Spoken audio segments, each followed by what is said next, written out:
Absolutely. So let's start with Buddha's story. What's that all about? Yeah.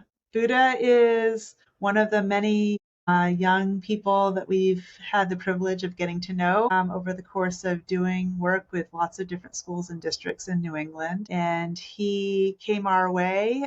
We became introduced to him because he was a student with a really interesting story, but not a fully unusual one and not unique to him, but is a good example of the power of education and in both harmful ways and also helpful ways. Buddha was a high school student who had dreams of becoming financially stable in his adult life, and through the course of high school found that the high school experience really was not working for him. He didn't find classwork interesting or relevant to his life. He didn't have the right support systems available to him, and he felt like he was just going through the motions of what it meant to be a high school student and earn a diploma, and just felt very disconnected from his goals for his own future and where his life was at the time. And he felt super disconnected and ended up dropping out of high school after sort of a period of disconnection and through skipping school and becoming increasingly unmotivated,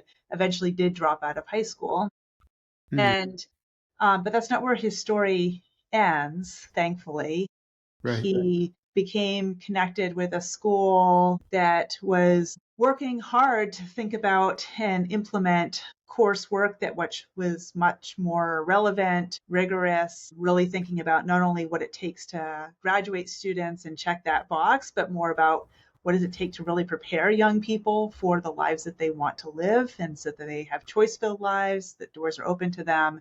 And how do you do that in a way that also supports them to thrive when they're in high school? And so he was had the opportunity to re-enroll in school in this school that was implementing project-based coursework called transformative learning experiences Hmm, that were deep projects, very rigorous, had lots of connections to community outside of the school walls. And he really found his own voice, his own power that was already there. Sort of had these reflections of like, oh, I always knew deep down that I was smart and that hmm, I had something to offer, but this school helped to shine a light back on that part of me. And so he ended up graduating from high school. He was the class speaker for the graduation for that high school. And he has now shared his story with a number of us, including those of us at Barr, and is just really proud of where he is today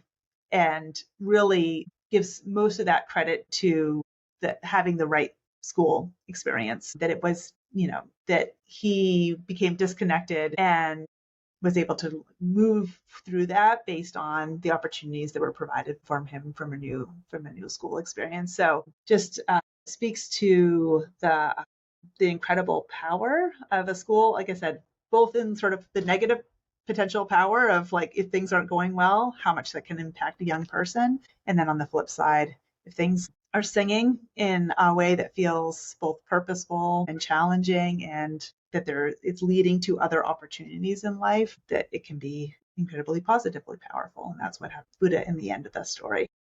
Yeah, really powerful. And you might see over my shoulder there, it says there's two sides to every coin, right? I think that's what Buddha's story sort of represents. And here you have a student who drops out, right? And I don't know, maybe the school had written Buddha off, maybe, I don't know. And then finds himself on a campus that's, like you said, relevant and rigorous, and he thrives, right? Because there's some like connection there with the student and that kind of thing. Yeah, I don't know if you have any insights, like what it is about like campuses or the system or some schools, you know, like why they do write off students potentially, and they find themselves like not in the right place, but they could thrive somewhere else. He Yeah. said he always thought he was smart, right? And here he is, thriving.